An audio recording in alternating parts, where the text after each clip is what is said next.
lihat perikop ini secara keseluruhan, ini adalah bagaimana Yesus bersama-sama dengan muridnya, di mana dalam setiap perjalanan Yesus selalu memberikan nasihat-nasihat kepada murid-muridnya.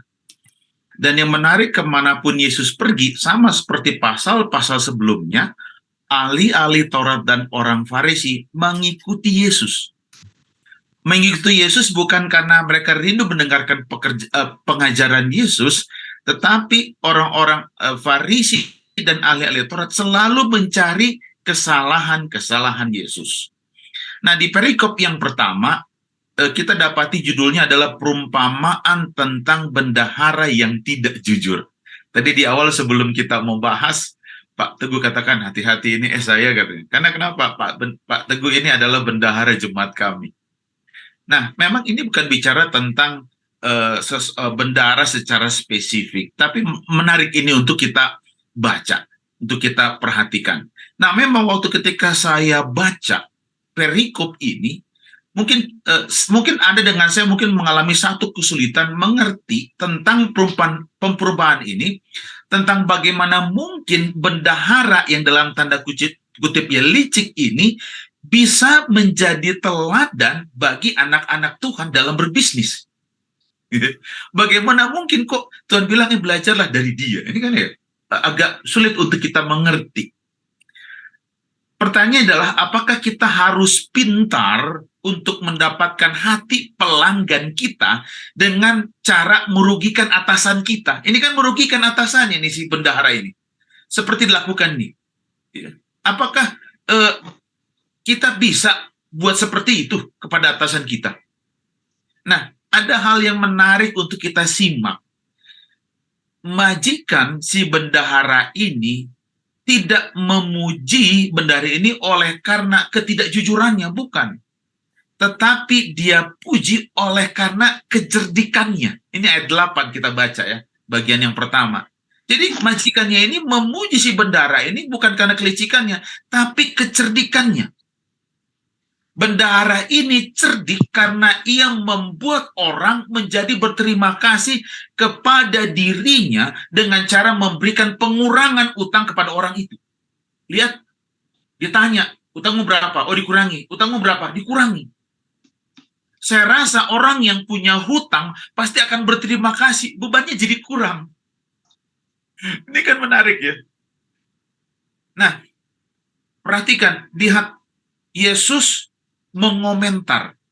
Dikatakan nih, bahwa anak-anak dunia lebih cerdik, dalam tanda kutip ya, daripada anak-anak terang. Mungkin kita bingung, loh, maksudnya apa ini? Yesus mengomentar itu, daripada anak-anak terang. Itu sebabnya Yesus menasihati para muridnya agar, ini dia, cerdik memanfaatkan kekayaan dunia yang dimiliki untuk mengikat satu persahabatan di dalam dunia ini. Kenapa? Karena lepas dari dunia, kekayaan tidak dapat dimanfaatkan lagi. Ya, orang mati, dia tidak bisa menikmati kekayaan. Gak bisa dinikmati lagi. Nah sekarang, dari perikop ini, kita muncul pertanyaan. Apakah orang Kristen ini dianjurkan untuk bersifat licik? Memanfaatkan harta dunia agar diterima oleh orang dunia? Ini kan sering kita bertanya. Jawabannya tidak, saudara. Mari kita mengerti apa yang Yesus maksudkan. Saya mengatakan begini, orang-orang Kristen memiliki, ini dia, motivasi bagi dunia, orang yang berdosa yang membutuhkan keselamatan. Ya. Hanya motivasi. Ketika engkau ingin mendekati seseorang itu, apa motivasimu? Kalau saya ingin mendekati dia dengan motivasi supaya dia berbalik dan bertobat, good. Semua tindakan kita hati-hati Bapak Ibu. Ada kadang-kadang begini, orang melakukan hal yang baik, apa motivasinya? Oh, dia kasih sumbang hartanya satu kampung. Motivasinya apa? Oh, karena mau caleg. Contoh ya. Mau calon legislatif. Setiap perbuatan kita pasti ada motivasinya. Pasti ada motivasinya. Nah, saya mau katakan orang-orang Kristen atau umat-umat Tuhan akan diterima dunia ini bila kasihnya itu terwujud tidak hanya lewat panggilan pertobatan, tapi lewat kepedulian sosial yang tinggi. Itu makanya di setiap gereja ada departemen sosial. Itu kita bukannya tadi dalam hal rohani, tapi action kita ini apa? Nanti kita akan baca keseluruhannya. No. Jangan kita hebat dalam hal yang rohani, tapi dalam tindakan kita nol. Ini dia. Ini Yesus ajarkan kepada murid-muridnya. Apalah gunanya harta di dunia ini, tapi engkau nggak dermawan. Itu maksudnya. Nanti kita akan baca ke berikut. Ini nyambung semua. Ini Yesus memberikan nasihat kepada murid-muridnya, dan lucunya didengar oleh Taurat dan orang Farisi, bahkan mengejek Yesus. Ya kan? Jadi, sekali lagi saya tekankan, kita sebagai umat-umat Tuhan, kita justru diterima di dunia ini bila kasih kita ini diwujudkan, bukan dalam hal pertobatan, tetapi kepedulian kita terhadap sesama. Dengan rasa sosial yang tinggi. Jadi maksud Yesus adalah orang Kristen atau umat-umat Tuhan dipanggil untuk cerdik menggunakan harta dunia di dalam ketulusan kasih kita menjangkau orang lain. Kata kuncinya ada ketulusan hati kita. Bukan karena kita mau meraup keuntungan untuk diri kita sendiri. No. Saya mau melakukan ini supaya orang ini bertobat dan datang kepada Tuhan. Nah, ini dia. Sekali lagi, orang dunia dapat melihat ketulusan hati kita ketika kita memberi, menolong dengan menggunakan harta dunia. Nah, ini dia. Kita bicara tentang harta dunia dengan harta di sorga, ya kan? Jadi anak-anak Tuhan harus tulus. Ini dia, saya mau katakan. Harus tulus dan cerdik untuk memenangkan dunia, memenangkan umat-umat di dunia ini bagi Tuhan. Jadi ini maksud Tuhan. Bukan kita menggunakan harta itu katanya untuk apa? Untuk menggunakan hal-hal yang tidak benar. Yesus mau gunakanlah dengan tulus dan cerdik. Bicara tentang tulus itu berarti memiliki hati yang murni. Dia digerakkan oleh karena kasih daripada Yesus Kristus, mau melakukan yang baik. Saya mau orang ini selamat. Saya mau menggunakan apa saja supaya orang ini selamat. Ini motivasinya. Motivasinya yang baik. Makanya Yesus katakan, Yesus memuji ini. Karena dia cerdik menggunakan ini untuk menolong hati. Walaupun Yesus tahu, bisa saja bendahara ini kenapa dia tidak jujur. Karena Yesus bisa membaca hati seseorang. Lewat apa? Motivasi. Sebenarnya kekasih ini menarik untuk kita renungkan. Kalau ada kita memiliki harta dalam tugas harta duniawi. Ketika Anda mau melakukan pekerjaan Tuhan, lakukanlah dengan tulus. Supaya orang ini berbalik dan datang kepada Tuhan. Yesus katakan cerdik seperti ular. Ini ada lebih dari cerdik seperti ular dan tulus seperti merpati. Padahal Yesus sering mengkutuk ini. Terkutuklah engkau keturunan ular beludak. Tapi di satu sisi Yesus gunakan ini kecerdikannya untuk menjangkau orang, untuk menerima berkat dan kasih Tuhan. Ini dia. Semua tindakan kita ini semua tergantung dari motivasi kita ini apa. Jangan salah loh, kadang orang-orang yang memberi dengan cuma-cuma. Kita kan nggak tahu hatinya seperti apa. Motivasinya seperti apa, kita nggak tahu. Hanya Tuhan yang tahu.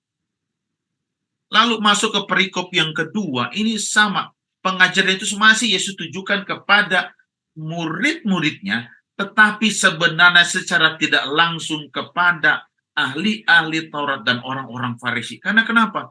Nah itu kata Yesus, mereka ini bagaikan seperti kuburan. Di luarnya itu cantik, tapi dalamnya ini tulang belulang.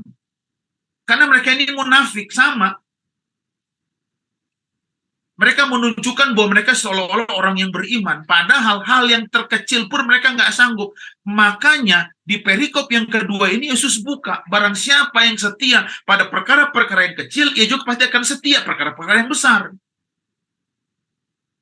Sebaliknya, barang siapa tidak setia, tidak benar dalam perkara-perkara kecil, maka pasti dia nggak benar dalam perkara-perkara besar. Ini hukum alam. Ini hukum alam. Gak mungkin dia hal-hal yang kecil, yang sepele aja dia nggak setia, pasti yang besar pun dia nggak akan setia. Sebaliknya. Yang saya mau katakan di sini adalah, yang Yesus maksudkan adalah, memiliki harta itu berarti memiliki sebuah tanggung jawab. Tanggung jawab atas penggunaan harta itu dapat menjadi sebuah ujian terhadap ini dia, karakter dan juga integritas kita. Iya. Dengan kita bertambah banyak uang, ini jadi ujian. Kemarin di sekolah sahabat diskusi, saya bilang begini sama mereka, kita bicara tentang persepuluhan. Kalau orang dapat 1 juta, dia mau sisihkan persepuluhannya 10.000, mudah bagi dia. Mudah toh? Hanya 10% kok. Tapi seandainya, kalau dia dapat 100 juta, berapa perpuluhannya? 10 juta. Masih dia mau kasih? Mungkin tidak ada. Masih ragu di 10 juta ini bagus untuk buat ini, buat ini, buat itu. Diuji, saudara.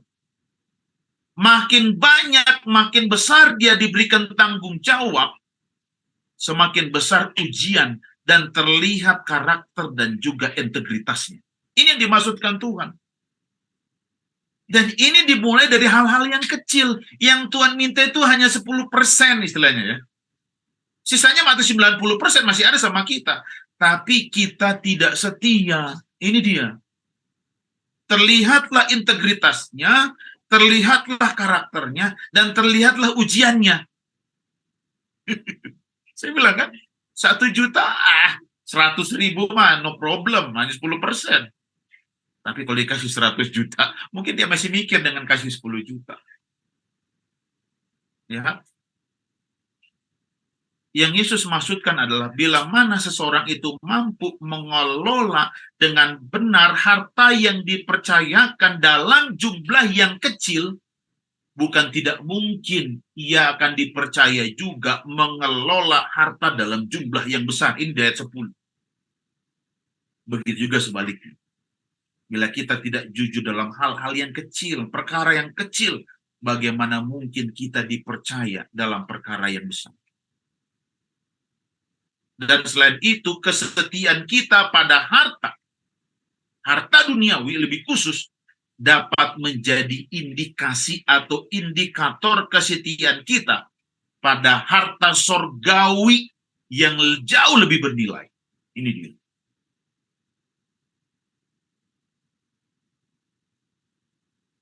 Nah, saudara kasih dalam Tuhan, jika kita sukar untuk dipercayai dalam menangani harta duniawi yang bisa jadi menjadi sumber kesengsaraan, bisa saja. Bagaimana mungkin kita dipercaya untuk harta surgawi? Makanya ditekankan kembali oleh Tuhan perlunya memelihara integritas atau integriti. Bukan hanya dari perkara besar, tapi juga masalah-masalah yang kecil pun kita setia sama Tuhan. Itu sebab Yesus selalu memperingatkan kepada murid-muridnya untuk tidak memiliki dua tuan. Nah ini dia. Yaitu Allah dan Mammon. Mammon disebut dengan berhala. Murid Yesus memilih satu. Kalau Mammon, Mammon. Kalau Tuhan, Tuhan. Gak ada namanya tengah-tengah. Jangan ambil dua-dua. Rakus kita. Harus pilih satu, dan itu terlihat dari cara kita menggunakan uang itu. Jika Yesus menjadi Tuhan kita dalam penggunaan uang, saya katakan, jika Yesus menjadi Tuhan kita dalam penggunaan uang, maka itu berarti membiarkan uang itu mengambil tempat bagi Allah dalam kehidupan kita. Jadi segala sesuatunya berserah kepada Tuhan. Ya. Ini ditekankan Yesus. Jangan sampai kita seperti orang Farisi. Orang Farisi yang mengejek Yesus, kan? Yang menjadi hamba uang dan menganggap bahwa kekayaan akan merupakan tanda perkenaan Allah. Ini salah besar ini. Bagi orang Farisi, hamba uang ini menganggap bahwa kekayaan itu Tuhan berkenan kepadanya. Nanti kita akan lihat ke perikop selanjutnya. Yang saya maksudkan di sini adalah kalau kita tunduk kepada otoritas Allah, ini juga harus kita tunjukkan dalam nilai moral yang berlaku dalam kehidupan kita. Makanya disinggung juga dalam pernikahan, tiba-tiba masuk ke pernikahan. Ini bicara tentang nilai. Menjadi murid Kristus berarti belajar dari nilai-nilai yang diajarkan oleh guru. Makanya lihat, Yesus selalu dianggap sebagai guru. Kemana Yesus pergi, Yesus mengajarkan nilai-nilai moral kepada murid-muridnya. Yesus minta timbal balik. Kalau murid-muridnya ini menjadikan Kristus sebagai Tuhan, berarti tunduk di bawah otoritas Tuhan. Dan melepaskan diri dari segala sesuatu yang bukan Tuhan, termasuk uang. Berarti uang bukan segala-galanya. Walaupun segala-galanya butuh uang. Ini dia. Benar kita katakan, kalau kita menomorsatukan Tuhan, kalau Tuhan menjadi utama, segalanya Tuhan akan tambahkan. Matius 6 ayat 33. Carilah dahulu kerajaan Allah dan kebenarannya, maka semuanya itu nanti akan ditambahkan. Kalau utamakan Tuhan, yang lain itu bonus. Tapi sebaliknya, kalau kita utamakan yang bonus-bonus itu, engkau akan kehilangan Tuhan. Ini yang Tuhan maksud. Kalau bukan Tuhan, termasuk uang, wah, jadi hamba dosa. Nah, masuk ke perikop yang ketiga. Ini masih nyambung ini. Perkataan Yesus, nasihat Yesus ini, Yesus mengharapkan juga bukan cuma murid-murid, tapi didengar juga orang-orang mengikuti dia. Nah, saya mau katakan begini, biasanya orang itu akan dihormati sesuai dengan kedudukannya atau status ekonominya. Coba perhatikan. Kalau dia punya gelar embel-embel gini, atau dia CEO dan segala macam, perlakuan kita beda. Beda dengan orang-orang yang biasa. Coba, pada dasarnya orang itu akan hormat karena dia punya kedudukan, jabatan atau status ekonomi. Itu hal yang terjadi. Contohnya dalam hal seremonial, ya. Orang yang terpandang itu selalu ditempatkan atau dikasih di bangku yang paling terdepan. Bangkunya aja beda. Ya, coba perhatikan Pak Teguh, ya. Kalau di depan itu nanti bangkunya tuh sofa, yang belakangnya kursi lipat. Itu selalu, coba kau perhatikan di seremonial. Artinya orang yang terpandang itu ditempatkan di barisan paling depan karena dianggap orang yang paling terhormat. Dan itu dianggap sebagai penghormatan bagi mereka. Tapi saya mau katakan, dalam perikop ini yang kita baca, ya, itu tidak berlaku di hadapan Tuhan. Coba perhatikan, si orang kaya tadi, dia menderita di alam maut, sementara si orang miskin yang tidur-tiduran di depan rumahnya itu duduk di pangkuan Abraham. Siapa nih Abraham? Bapak orang beriman. Kenapa demikian? Ini dia. Nah, coba perhatikan apa yang Yesus ajarkan. Dia bicara tentang materi dan juga kepemilikan. Yesus berbicara bahwa ada bahaya kekayaan lewat orang kaya dan juga Lazarus. Si orang kaya hidup mewah. Sementara ini kontras banget, si Lazarus mengais di tempat sampah untuk mempertahankan hidupnya. Kan kontras banget ini.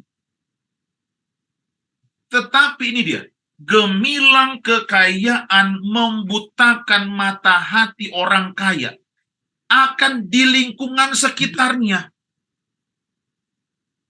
Padahal ada si Lazarus, si pengemis yang begitu kelaparan, sehingga dia hanya berbaring aja di depan pintu rumahnya si Lazarus ini, di depan rumahnya orang kaya. Si Lazarus sampai tidur-tidur, tapi tidak bergeming sedikit pun tidak dia lihat. Kekayaan telah menjerat hatinya hingga menjadi tuli terhadap teriakan orang-orang yang butuh pertolongan. Bahkan ia juga buta terhadap kelaparan si miskin. Ini luar biasa, sangat kontras. Perhatikan, apa yang Yesus ajarkan bukan supaya kita menghindari kekayaan, no. Jangan salah tangkap ya. Apa kita bisa menjadi orang kaya? Go ahead. Tapi biarlah kita menjadi berkat. Ini kan yang di perikop yang pertama Yesus mau. Dengan kekayaanmu jadi berkat buat orang lain. Bahkan hatimu boleh terbuka, peduli kepada orang yang membutuhkan. Harusnya seperti itu. Jadi Yesus bukan mengajarkan supaya kita menghindari kekayaan. Tetapi bagaimana sikap orang-orang itu terhadap kekayaan itu seperti apa. Jangan kita gunakan kekayaan kita hanya untuk diri sendiri saja. Tetapi kita gunakan ada manfaatnya bagi orang lain. Ada yang katakan gini, Pak Pendeta, saya kan ini hasil keringat saya bekerja dengan berpul, dengan ketenangan, orang lain tidur-tidur, saya pagi-pagi udah bangun. Betul. Keberhasilan mengumpulkan kekayaan hendaknya tidak membuat kita menganggap bahwa orang miskin itu pemalas. Sehingga kita nggak pedulikan kepada mereka. Alih-alih harusnya memberi, kita justru menyalahkan mereka atas kemiskinan mereka. Ingat bahwa ada keputusan Perpu ya, yang nggak boleh kasih sedekah kepada orang-orang di jalan. Saya pernah ngasih, tiba-tiba orang di sebelah saya ngomel, kamu nggak boleh ngasih-ngasih itu, mereka itu nggak benar dan segala macam. Saya bilang, saya cuma ngasih 1.000, tapi kamu udah ngutuk-ngutuki mereka. Saya nggak tahu motivasi apa, tapi motivasi saya tulus untuk kasih berkat buat mereka. Saya kasih 1.000, nggak jadi saya miskin kok, nggak membuat saya jadi miskin kok. Kadang-kadang kita mengutuki orang-orang membutuhkan. Kita langsung menghakimi mereka. Padahal kita nggak ada niat memberi. Nah, ini dia. Ini yang ditekankan oleh Yesus. Harusnya kita memberi, justru kita menyalahkan kemiskinan mereka. Yesus mengajarkan bahwa sikap terhadap kekayaan itu diperhitungkan Allah dan mendatangkan ganjaran di akhir hidup. Apakah kita sudah mengelola apa yang menjadi milik Tuhan itu menjadi berkat buat orang lain? Ini selalu saya ingatkan, pelajaran kemarin sekolah Sambat tentang persepuluhan, penata layanan. Intinya adalah fokusnya kita sebagai pengelola dan Tuhan sebagai pemiliknya. Kalau kita sudah akui ini udah selesai. Tapi kadang-kadang kita putar. Seolah-olah harta itu milik kita. Ini salah besar. Padahal nanti di akhir hidup kita dipertanggungjawabkan apa yang sudah kau lakukan dengan hartamu. Apakah kau sudah jadi berkat buat orang lain? Sekarang kita bicara bukan masalah besar dan kecilnya. Lihat seorang janda di Sarfat. Dia memberikan dari kekurangannya. Sementara orang Farisi ini dia memberikan dari kelebihannya. Bagi orang kaya, lebih itu ngasih nggak masalah. Tapi bagi orang janda di Sarfat ini, dia kasih dari kekurangannya. Dia beban rohani, tapi dia memberikannya dengan tulus. Sementara orang kaya ini dia memberikan, dia sombongkan dirinya. Tuhan, puji Tuhan, saya lebih baik memberi daripada orang di sebelah saya ini. Dia hakimi orang di sebelah. Kembali lagi kepada motivasi. Ketika kita memberi, apa motivasinya? Gunakanlah harta benda kita menjadi berkat bagi orang lain. Dan motivasimu benar. Apa motivasinya? Supaya orang lain juga selamat. Supaya orang lain juga menikmati berkat. Jadi jangan kita gunakan kekayaan itu menjadi tuan yang memperbudak kita, sehingga kita tidak melakukan kehendak Allah untuk menolong sesama. Jadi sekali lagi, mari kita gunakan seberapapun yang ada, walaupun sedikit. Saudara ingat, kalau engkau setiap ada perkara-perkara kecil, Tuhan akan kasih limpahkan kamu kepada perkara-perkara yang besar. Sebaliknya, hal yang kecil pun kau tidak dapat lakukan, maka Tuhan gak akan kasih tanggung jawab yang lebih besar. Seberapa yang ada pada kita, paling tidak kita peduli kepada sesama dan memberikan apa yang bisa kita berikan dengan motivasi yang benar. Itu saja